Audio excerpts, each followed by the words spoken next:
Yeshi, who goes by the performer name Yesh, is a Tibetan musician, singer, and songwriter, born in Switzerland and currently living in New York City. Yakpo Collective got the chance to speak to her about her art and her influences, as well as what creativity means to her. I think it's everything, like it's the ability to like express oneself, to express myself, different ideas in like new ways, so it's stepping outside of the box, getting to know oneself better, and it's a way of like experiencing life for me. I mean, I'm just like talking now of my own experience, like, and it means it helps me, I think, to see things differently, and also like explore like the unknown, because the way I work is I'm really like fluid and organic. So I always get into different horizons and unknown areas, I guess, like unknown spaces. And I think it helps one to understand and celebrate its own diversity, and like uniqueness. Like we all, every human being is so unique. And also my mom loves music. I guess everyone in this Tibetan culture, it's like a thing for refugees that keeps us like alive and survive. It's music. Yesh's echoing vocals and striking visuals have a sense of universality, while also being uniquely Tibetan. In our interview, she emphasized the importance of her identity and how it lends towards her ability and desire to create authentic Tibetan art. It's part of my DNA, and it's a combination of everything. So I think, yeah, it does, without being like, okay, I want to create something that is really Tibetan. I think it just comes from Like naturally from my joy, my suffer, my heart. No matter what I create, it's in your DNA. So I think it does, yeah, without a choice, I guess. And I think it's good to see also, as a Tibetan artist, kind of you feel obligated to create a voice by being Tibetan, but without pinpointing like Buddhism, Dalai Lama, and political issues, by just being Tibetan and making art that is like a new voice to keep Tibet relevant. Yeah, I think it is our duty as an artist to just be honest and authentic.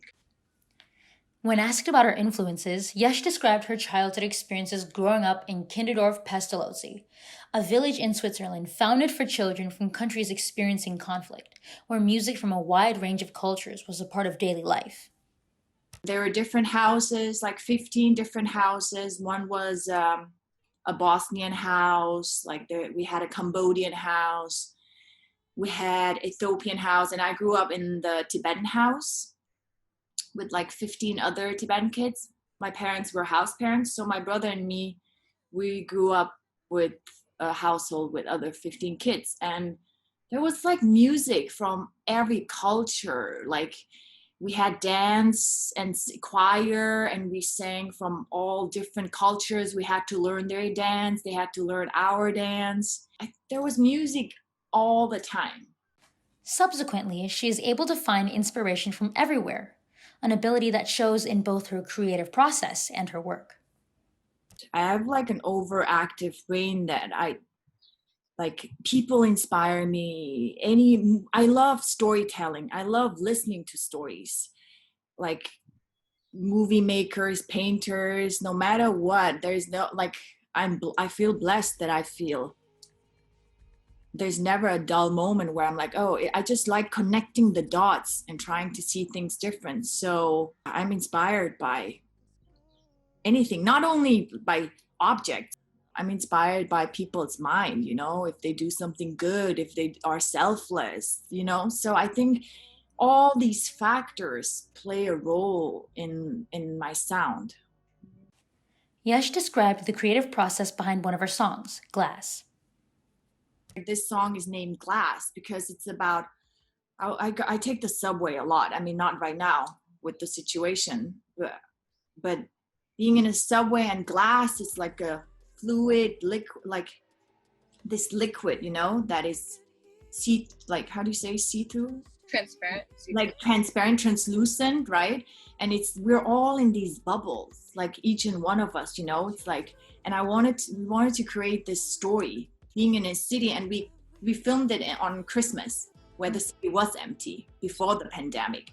Yeah. And it was kind of like an inspiration, like it was being in a big city but being in your own bubble, being surrounded by all these skyscrapers, by people, but having these moments of being fluid, being fast, and being dazed a little bit, you know. So, and the bubble can crack also. It's like remodeling.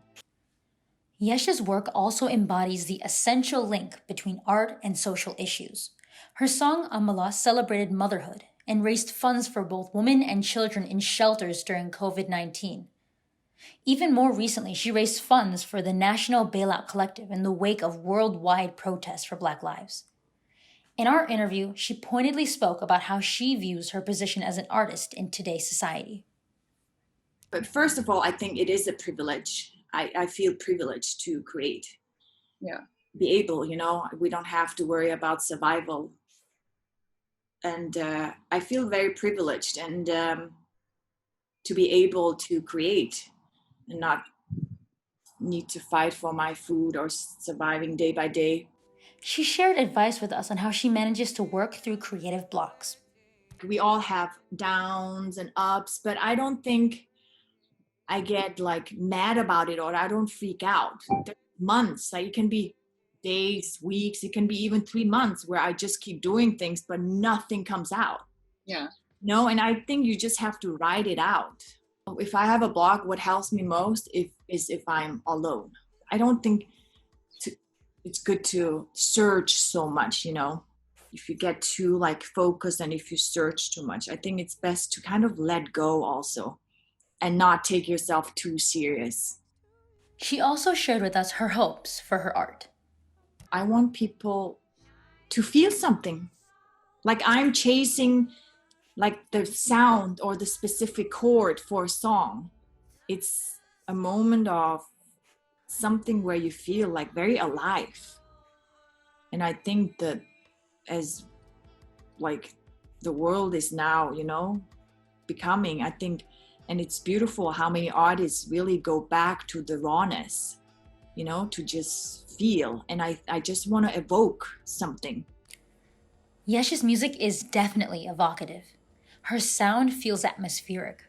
Her echoing, expansive vocals and haunting imagery remain with the viewer long after the song ends.